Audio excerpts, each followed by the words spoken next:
Menschenrechte im Tourismus. Über 1 Milliarde Menschen haben sich 2013 auf eine touristische Reise ins Ausland begeben.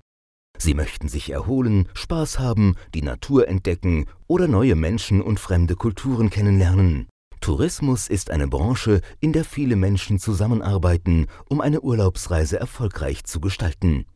Vom Reisenden selbst über die Mitarbeitenden bei Reisebüros und Veranstaltern bis hin zu allen Transportbeschäftigten auf Schiffen, in Bahnen, Bussen und Flugzeugen, von den Mitarbeitenden in den Hotels und Gasthäusern bis hin zu allen Kräften, die für die Bereiche Wäsche, Lebensmittel oder Müll verantwortlich sind. Der Service läuft rund um die Uhr. Dazu kommen Hochsaisonzeiten mit Mehrarbeit und oftmals mehr als die gesetzlich geregelten Arbeitsstunden leisten müssen. Doch Tourismus bietet auch für die bereisten Destinationen und die Menschen vor Ort die Möglichkeit zum interkulturellen Austausch und der nachhaltigen Nutzung der Natur. Zudem stellt Tourismus für die Dienstleister, die lokale Bevölkerung und die bereisten Länder einen Wirtschaftsfaktor dar. Zugleich wirkt sich der Tourismus dabei auch auf die Lebensbereiche der Menschen in den Destinationen aus und kann leider oft auch zu einer Verletzung ihrer Menschenrechte führen.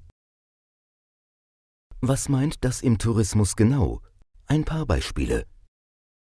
Eine Kette von Strandhotels ist nahe am Meer gelegen und bietet den Touristinnen und Touristen einen kilometerlangen Privatstrand vor dem Hotel. Dadurch fehlt allerdings den lokalen Fischern der Zugang zum Meer und somit der Zugang zu ihrer Haupteinnahmequelle. Damit sind unter anderem das Recht auf einen angemessenen Lebensstandard oder auch das Recht auf Arbeit und befriedigende Arbeitsbedingungen nicht mehr gegeben. Wenn Kinder in Restaurants arbeiten müssen, statt in die Schule gehen zu können, oder den Übergriffen von Touristen ausgesetzt sind, werden sowohl das Recht auf Bildung als auch die Rechte des Kindes, die in den Übereinkommen über die Rechte des Kindes formuliert sind, verletzt. Wenn eine reisende Person im Rollstuhl zum Verlassen des Flugzeugs gezwungen wird, weil sie ohne Begleitung im Ernstfall nicht allein den Notausgang hätte benutzen können, werden unter anderem Rechte, die im Übereinkommen über die Rechte von Menschen mit Behinderungen formuliert sind, nicht eingehalten. Diese und weitere Beispiele sind in dem Leitfaden Menschenrechte im Tourismus des Roundtable Menschenrechte im Tourismus beschrieben, der auf Grundlage der Menschenrechtsdeklaration der Vereinten Nationen sowie weiterer Übereinkommen über die Rechte aller Menschen speziell für Reiseveranstalter entwickelt wurde.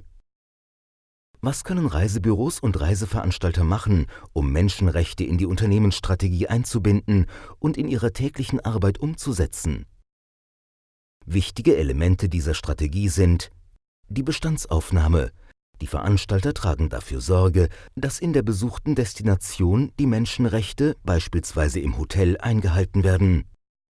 Die Integration von Menschenrechten in die Unternehmenskultur und das Management. Im Reisebüro werden die Mitarbeiterinnen und Mitarbeiter fair bezahlt und haben Fortbildungsmöglichkeiten. Abhilfe schaffen. Wenn eine Menschenrechtsverletzung vor Ort stattfindet, muss es eine Beschwerdekette geben und Abhilfe geschaffen werden. Reporting. Es sollte eine Fortschrittskontrolle durchgeführt und öffentlich Bericht erstattet werden. Wie erkenne ich als Reisender einen Veranstalter, der sich für die Achtung der Menschenrechte aktiv einsetzt? Und worauf kann ich bei der eigenen Reiseplanung achten?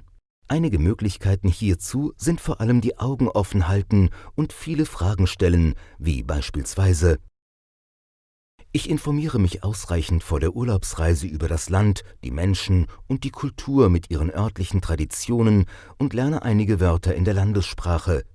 Das schafft Verbindung und die Möglichkeit zum Austausch mit der lokalen Bevölkerung. Mit wie vielen Personen reise ich?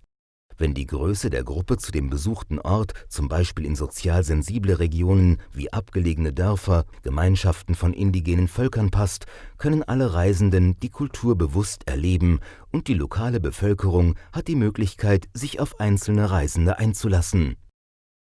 Hat der Reiseveranstalter oder Dienstleister den Kinderschutzkodex unterzeichnet oder sagt er dazu etwas in seiner Unternehmensphilosophie aus? Verantwortungsvolle Reiseveranstalter und Reisende können dazu beitragen, dass Kinder im Tourismus nicht ausgenutzt werden und sie eine glückliche Kindheit erleben dürfen. Lerne ich wirklich Lokales kennen auf der Reise und wo übernachte ich? Arbeitet der Reiseveranstalter vor Ort mit lokalen Anbietern? Die Kooperation beispielsweise mit Privatunterkünften oder lokalen Reiseleiterinnen und Reiseleitern schafft in der Reisedestination und bei der lokalen Bevölkerung Arbeitsplätze. Wer verdient an meiner Reise? Äußert sich der Reiseveranstalter dazu, ob er vor Ort den Dienstleistern eine den jeweiligen Landesbedingungen angemessene Bezahlung ermöglicht? Hiermit schafft mein Besuch einen positiven Einfluss auf die lokale Wirtschaft und das Einkommen der Menschen vor Ort. Ich wähle bewusst Reiseveranstalter, die beispielsweise TourCert zertifiziert sind und damit besonderen Wert auf Nachhaltigkeit und Menschenrechte in der Dienstleistungskette legen. Damit gehe ich sicher, dass die Menschenrechte eingehalten werden und mein Besuch einen positiven Einfluss auf Land und Leute hat. Weitere Hinweise zu fairem Reisen finden sich beispielsweise in der Broschüre Reisen mit Respekt der Naturfreunde Internationale unter www.nf-int.org. Das Forum Anders Reisen bietet darüber hinaus auf seiner Website eine Auswahl an verantwortungsvollen Reiseveranstaltern sowie weitere Informationen rund um das nachhaltige Reisen. Das Motto sollte daher lauten: Menschenrechte achten, auch im Tourismus.